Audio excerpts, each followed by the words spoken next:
Limits of the Flesh, Chapter 91, Fantasy Fiction by Azazyel. It was finally time.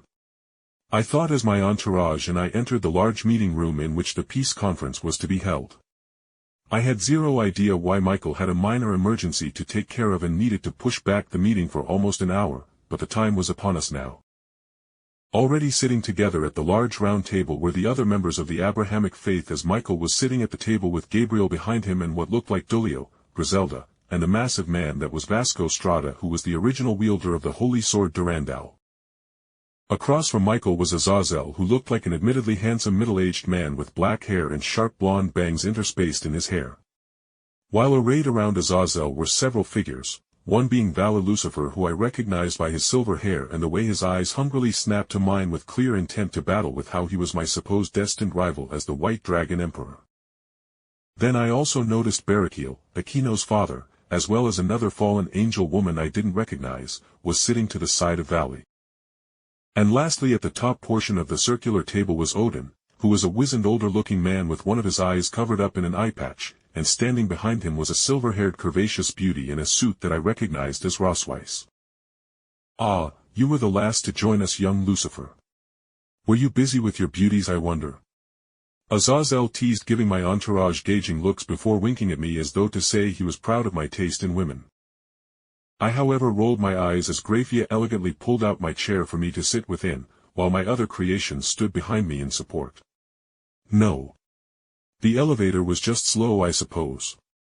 I excused myself as I looked past Azazyel and gave Valley a gauging look before looking away with disinterest.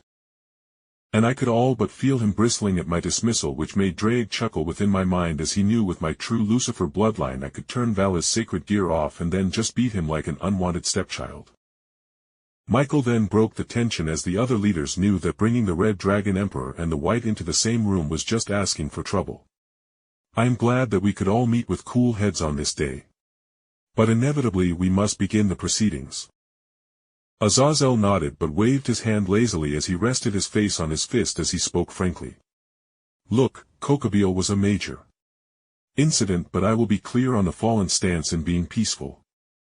I don't want war, and neither can either the fallen nor angels field themselves for true war with each other now." But then Azazyel looked over at me and said with a weak smile, "Can't say that about devils though.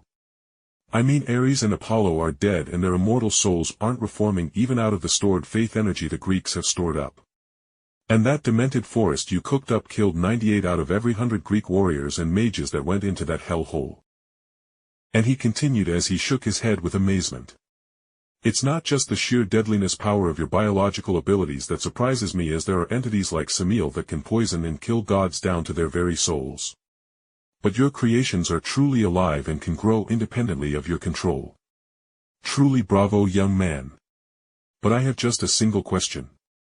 He finished with his bombastic attitude coming to a brutal end as he looked at me with the weight of millennia in his eyes. "Do you actually want peace, Jake Lucifer, the Red Dragon Emperor?" he asked, and the room went silent with a heavy tension as they awaited my answer. I took a breath and, looking at the scapegoat in the eyes, I answered firmly, "I have zero interest in war. I am a vicious monster who will humiliate my enemies in the worst possibly way, but I find literally zero joy in the battle itself." I spoke, and I could see Valor look at me with utter disgust, while even Drake grumbled in my soul, but I continued. "There will be no war from the devils in the long term after I consolidate my control over the older and more stubborn devils. I after all have more important things to do in life than just killing other people." I finished with Odin nodding at my words. The Old Norse god even added on with some respect, "A man whose life goal is impregnating his wives and the woman of his harem rather than leading great wars of conquest. In my younger days, I would call you a pussy, but these days, I applaud your great taste, young man." Kikik. Odin cackled at the end. "Lord Odin, you are being embarrassing."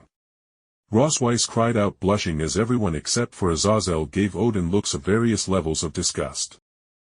And Odin mercilessly cut down the now crying Valkyrie verbally. "Bah, this complaining is why you are still the virgin Valkyrie, even with a body like that."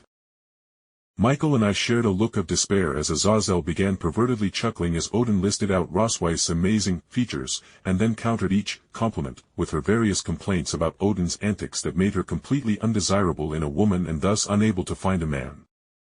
Lord Odin, I believe you are going to make Miss Rosweiss run away, so there is no need to further bully the angel of the Norse.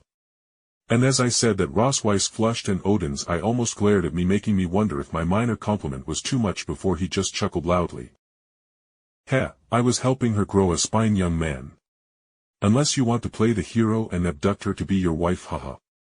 He laughed while asking, making and the room chilled as Grafia cut in from behind me with her voice as cold and cutting as the winter winds.